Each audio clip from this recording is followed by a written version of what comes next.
ಪ್ರತಿ ಸೋಮವಾರ ಹಾಂ ಸಾಧ್ಯವಾಯ್ತಾ ಹಾಂ ಬೆಳಗ್ಗೆ ಉಪವಾಸ ಇದ್ದು ಸಾಯಂಕಾಲ ಈಶ್ವರ ದರ್ಶನ ಮಾಡಿ ನಿಮ್ಮ ಕೈಲಿದ್ದರೆ ಯಾವ್ದು ಬಡವರು ಒಂದು ಸಲ ಅಕ್ಕಿ ಕೊಡಿ, ಹ್ಞೂ ಒಂದು ಕಾಯಿ ಕೊಡಿ, ಒಂದು ಬೆಲ್ಲ ಕೊಡಿ, ಹ್ಞೂ ಉಪವಾಸ ಇದ್ದು ಬಿಲ್ವಾರ್ಚನೆ ಮಾಡಿದ್ರೆ ತುಂಬ ಅತ್ಯುತ್ತಮವಾದ ಒಳ್ಳೆ ಫಲ ಸಿಗುತ್ತೆ. ಅದು ಆಗಲಿಲ್ವಾ, ಎಲ್ಲೋ ಹೋಗಿ ಯಾವ ದ್ವಾದಶಲಿಂಗಕ್ಕೆ ಹೋಗಿ ಒಂದು ಚೊಂಬು ತೊಗೊಂಡೋಗಿ ಒಂದು ನೀರು ಬನ್ನಿ ಸಾಕು.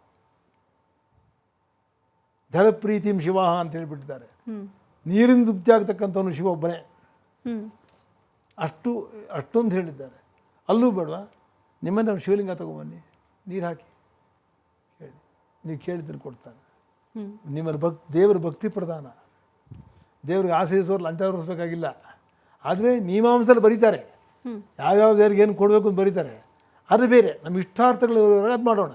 ಸರಿ, ಕ್ಷೇಮಕ್ಕೆ ಇಷ್ಟು ಮಾಡ್ಬೋದಲ್ಲ. ಶಿವಾಷ್ಟಕ ಓದೋದು, ಲಿಂಗಾಷ್ಟಕ ಓದ್ಬೋದು, ಬೇಡ ಶಿವಸಹಸ್ರನಾಮ ಓದಿ, ಅದೂ ಬೇಡ, ಶಿವ ಓಂ ನಮಃ ಶಿವ ಹೇಳಿ ಒಂದು ಸಲ. ಬಹಳ ಸರಳ ವಿಧಾನ. ಪರಿಹಾರ, ದೊಡ್ಡ ಪರಿಹಾರ. ಹಾಂ, ಅದ್ರಲ್ಲಿ ದಿನ ಆಗಲ್ವಾ, ಬೇಡ ಮರ್ತ್ಬಿಡೋಣ ಎಲ್ಲ. ಒಂದು ತಿಂಗಳಿಗೆ 30 ದಿವಸ, 26 ದಿವಸ ಮರ್ತು ಹೋಗ್ಬಿಡಿ. 4 ಸೋಮವಾರ ಬರುತ್ತಲ್ವ, ಸೋಮವಾರ ಭಾನುವಾರ ಸೂರ್ಯ ಅಧಿಪತಿ, ಸೋಮವಾರಕ್ಕೆ ಚಂದ್ರ ಅಧಿಪತಿ. ಚಂದ್ರ ಇಲ್ಲಿದ್ದಾನಮ್ಮ, ಈಶ್ವರನ ತಲೆ ಮೇಲೆ ಇದ್ದಾನೆ. ಆಯಿತು, ಸೋಮವಾರ ಸಾಕ್ಷಾತ್ ಒಂದು ಒಪ್ಪತ್ತು ಊಟ ಮಾಡಿ, ಈಶ್ವರನ ಪೂಜೆ ಮಾಡಿ, ಅಷ್ಟೇ ಸಾಕು. ಗುರುವಿನ ಆರಾಧನೆ. ಆದರೆ ನಿಮಗೆ ನಿಮ್ಮ ಗುರುಗಳಿರ್ತಾರೆ, ನಿಮ್ಮ ಮಠಗಳಿದೆಯಲ್ಲ, ನಿಮಗೆ ಎಲ್ಲರೂ ಗುರುಗಳು, ಎಲ್ಲರೂ ನಮ್ಮ ಮನಮನ ಇರಲಿ. ಪ್ರತಿಯೊಬ್ಬರು ಯಾವ ಮಠ ಬೇಕಾಗಲಿ, ಶಿವರಾತ್ರೀಶ್ವರರಿಂದ ಹಿಡಿದು ನಮ್ಮ ಒಕ್ಕಲಿಗರ ಮಠ ಸೇರಿಕೊಂಡು, ನಿರ್ಮಲಾನಂದಲ್ಲಿ ಸೇರಿಕೊಂಡು ಎಲ್ಲರ ಗುರು ಸ್ವರೂಪೇ. ಅಲ್ಲೇನು ನಾವು ನೋಡೋದಿಲ್ಲ. ನೋಡಿ, ಶಾಸ್ತ್ರ ಏನು ಹೇಳುತ್ತೆ, ಯಾರು ಕಾವಿ ಬಟ್ಟೆಯನ್ನು ಧರಿಸ್ತಾರೆ ಅವರು ಗುರು ಸ್ವರೂಪ.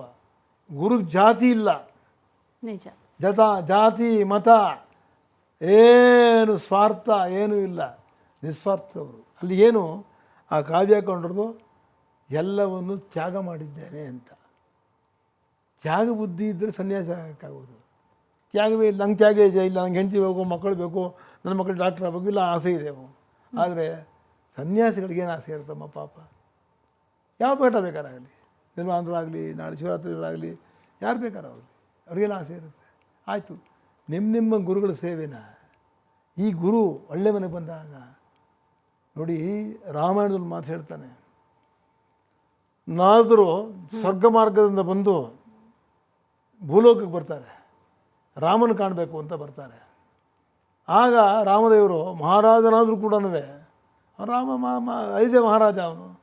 ಅವರ ಕಾಲು ತೊಳೆದು ಪಾದ್ಯ ಎಲ್ಲ ಪಾದ್ಯ ಆಚಮನ ಎಲ್ಲ ಮಾಡಿ ಎಲ್ಲ ಅವ್ರಿಗೊಂದು ಕಾಣಿಕೆ ಎಲ್ಲ ಕೊಟ್ಟು ನಮಸ್ಕಾರ ಮಾಡ್ತಾನೆ. ಆಯ್ತಪ್ಪ, ನಾನು ಮೋಹಗೊಳಿಸ್ಬೇಡ, ನೀನು ನಂಗೆ ಗೊತ್ತು, ನಾರಾಯಣಾಂಶ ಗೊತ್ತು, ನೀನು ನಾರಾಯಣ ನೀನು ಅಂತೆಲ್ಲ ಹೇಳ್ತಾನೆ.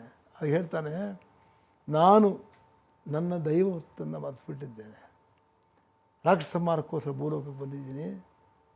ಮಹಾಮುನಿಗಳೇ, ಯಾವಾಗ ಗೃಹಸ್ಥಾಶ್ರಮದಲ್ಲಿದ್ದವ್ರ ಮನೆಗೆ ಪುಣ್ಯಾತ್ಮ ಬರ್ತಾರೆ, ಅವತ್ತೇ ಆ ಮನೆ ಪುಣ್ಯೋದಯ ಉಂಟಾಗುತ್ತೆ. ಅಂಥವ್ರು ನಮ್ಮ ಮನೆಗೆ ಬಂದಿದ್ದೀರಾ, ನನ್ನ ಜೀವನ ಪಾವನ ಆಯಿತು, ಪುಣ್ಯೋದಯ ನಿಮ್ಮಿಂದಾನೇ ಆಯಿತು ಅಂತ ಹೇಳ್ತಾನೆ. ಯಾವ ಸನ್ಯಾಸಿಗಳು ಯಾರುಗಳನ್ನು ದರ್ಶನ ಮಾಡಿದ್ರವೆ ನಮ್ಮ ಪುಣ್ಯೋದಯ ಉಂಟಾಗಿ ಆಗುತ್ತೆ. ಯಾವಾಗ ಪುಣ್ಯೋದಯ ಉಂಟಾಗುತ್ತೆ, ಪುಣ್ಯ ಸಂಪಾದನೆ ಆಗುತ್ತೆ. ಪುಣ್ಯೋದಯ ಅಂದರೆ ಪುಣ್ಯ ಸಂಪಾದನೆ ಮಾಡೋದು, ಅದಾಗುತ್ತೆ. ನಿಮ್ಮ ಇಷ್ಟಾರ್ಥ ಖಂಡಿತ ನೆರವೇರಿರುತ್ತೆ. ಇಷ್ಟೇ ಪೂಜೆ ಸಾಕು. ಸರಿ, ನಿಮ್ಮ ಗುರುವನ್ನು ಹೋಗಿ ಪೂಜೆ ಮಾಡಿ, ಈಶ್ವರನ ಪೂಜೆ ಮಾಡಿ, ಗುರು ದತ್ತಾತ್ರೇಯನ ಪೂಜೆ ಮಾಡಿ, ತುಂಬ ವಿಶೇಷ ಆಯಿತು. ನೋಡಿ, ಬ್ರಹ್ಮ ವಿಷ್ಣು ಮಹೇಶ್ವರ ಐಕ್ಯ ಇಡೀ ಜಗತ್ತಲ್ಲಿ ಎಲ್ಲೂ ಇಲ್ಲ. ಇರೋದು ಭಾರತ ಖಂಡದಲ್ಲಿ, ಅದು ಗುಲ್ಬರ್ಗಾ ಡಿಸ್ಟ್ರಿಕ್ಟ್ನಲ್ಲಿ ದೇವರ ಗಾಣಗಾಪುರದಲ್ಲಿ ಬ್ರಹ್ಮಶಕ್ತಿ, ವಿಷ್ಣುಶಕ್ತಿ, ಶಿವಶಕ್ತಿ ಒಟ್ಟಿಗೆ ಸೇರಿದೆ. 3 ಜನರು ಬಾಲಕ ರೂಪದಲ್ಲಿ ಸತಿ ಅನುಸೂಯಾಗಿ ಮಕ್ಕಳಾಗಿ ಹುಟ್ಟಿ, ಚಂದ್ರನು ಮತ್ತು ಬ್ರಹ್ಮನು ಅಪ್ಪಣೆ ತಗೊಂಡು ನಾನು ತಪಸ್ಸಿಗೆ ಹೋಗ್ತೀನಿ ಅಂತ ಹೇಳ್ತಾನೆ. ಯಾರು? ದುರ್ವಾಸರು. ಚಂದ್ರ ಹೇಳ್ತಾನೆ, ನಾನು ಚಂದ್ರನ ಸೇರಿ ನಿಮ್ಗೆ ದರ್ಶನ ಕೊಡ್ತೀನಿ, ಮೂಲ ನಾರಾಯಣನೇ, ನಿಮ್ಮನ್ನು ನಾವು ನೋಡ್ಕೋತಾನೆ ಅಂತ ಹೇಳಿ ಹೊರಟೋಗ್ತಾರೆ ಒಬ್ಬರು. ಅಲ್ಲ, 3 ಶಕ್ತಿಗಳಿದೆ.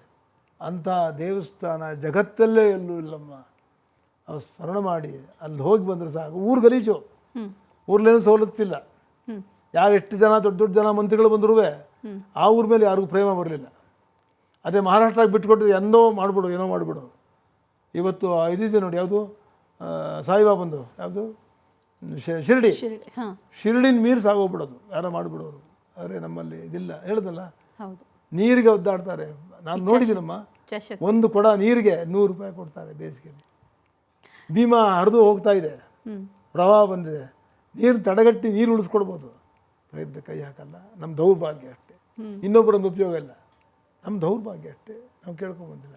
ಆ ಕ್ಷೇತ್ರಕ್ಕೆ ಹೋದ್ರೂ ಕೂಡ ಸಾಕು, ಗಲೀಜಿರಲಿ ಏನೋ ಬೇಕಾದ್ರೂ ಇರಲಿ, ದೇವರು ಅವನ ಮನಸ್ಸು ಮಾಡಿದ್ರೆ ಕಸದಲ್ಲಿ ಕೂಡ ಇರ್ತಾನೆ ಅಂತ ಹೇಳಿದ್ದಾರೆ, ನಾವು ಕೇಳಿದ್ದೇವೆ.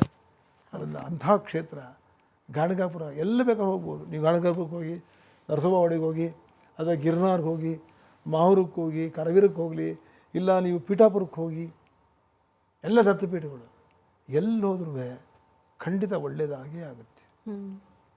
ಈ ಒಂದು ವರ್ಷ, ಮುಂದಿನ ವರ್ಷವೂ ಯುಗಾದಿ ದಿವಸ ಬಂದುಬಿಡ್ತಾನೆ.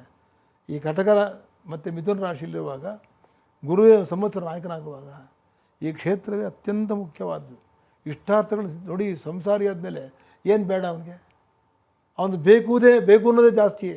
ಸಂಸಾರ ತೂಗಿಸ್ಬೇಕಲ್ಲ ಅವನು, ಹೆಂಡತಿ ಸಮಾಧಾನ ಬಿಡಬೇಕು, ಮಕ್ಕಳು ಸಮಾಧಾನ ಬಿಡಬೇಕು, ಮನೆಗೆ ಬಂದವರು ಊಟ ಹಾಕಬೇಕು, ಇನ್ನೆಲ್ಲೋ ಹೋಗ್ತಾನೆ, ಇನ್ಯಾರಿಗೂ ಸಹಾಯ ಮಾಡಬೇಕು. ಇಷ್ಟೆಲ್ಲ ಬೇಕಾ ದೈವಕೃಪೆಯಲ್ಲಿ ಆಗುತ್ತಾ? ದೈವಕೃಪೆಯಲ್ಲಿ ಎಲ್ಲ ದೇವರು ಒಂದೊಂದು ಭಾಗ ಕೊಡ್ತಾರೆ. ಎಲ್ಲ ದೇವರಿಗೂ ಯಾರೊಂದು ನಾವು ಸೇವೆ ಮಾಡಲೇಬೇಕು. ಆದರೆ ಗುರು ದತ್ತಾತ್ರೇಯ ಮಾತ್ರ ಕೊಡೋಕ್ಕೆ ಸಿದ್ಧನಾಗಿದ್ದಾನೆ.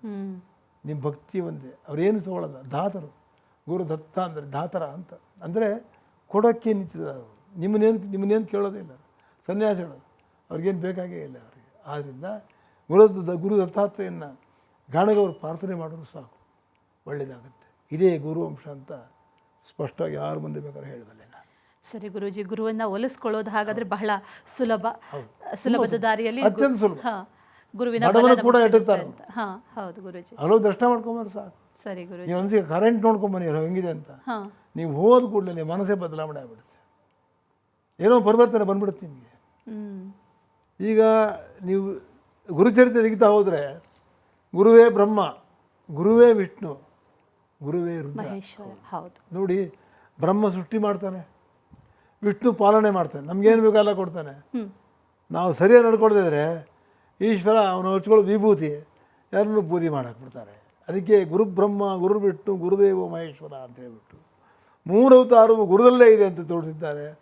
ಆದರೆ ಗುರುವನ್ನು ಬಿಟ್ಟು ಯಾರು ಏನೂ ಕೆಲಸ ಮಾಡೋಕ್ಕಾಗೋದಿಲ್ಲ.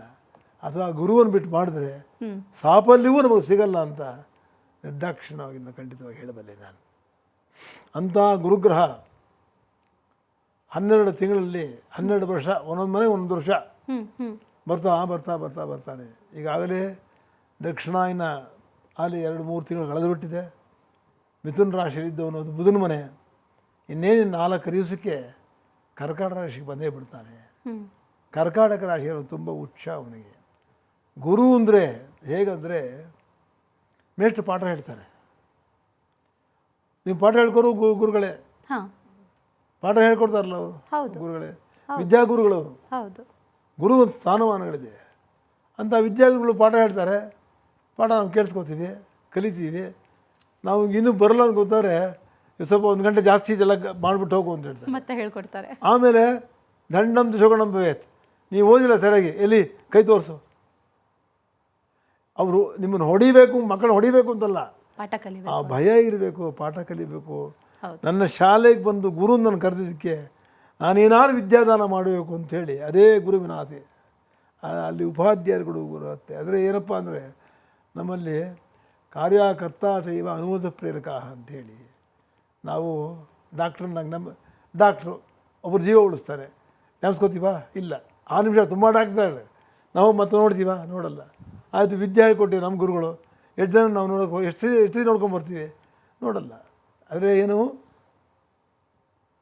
ನಮ್ಮ ಕಾರ್ಯ ಆದ ಕೂಡಲೇ ಗುರುವಿಗೆ ಸ್ಥಾನಮಾನ ಕೊಟ್ಟಿರ್ತೀವಿ, ಅಥವಾ ವೈದ್ಯರಿಗೇನು ಕೊಟ್ಟಿರ್ತೀವಿ, ಅಥವಾ ಪಂಡಿತರಿಗೇನು ಕೊಟ್ಟಿರ್ತೀವಿ, ನಾವೇ ಮರೆತು ಬಿಡ್ತೀವಿ. ಅವ್ರಿಗೆ ಕಲ್ತಿದ್ದೀವಿ, ಮರ್ತೋಗ್ಬಿಡ್ತೀವಿ.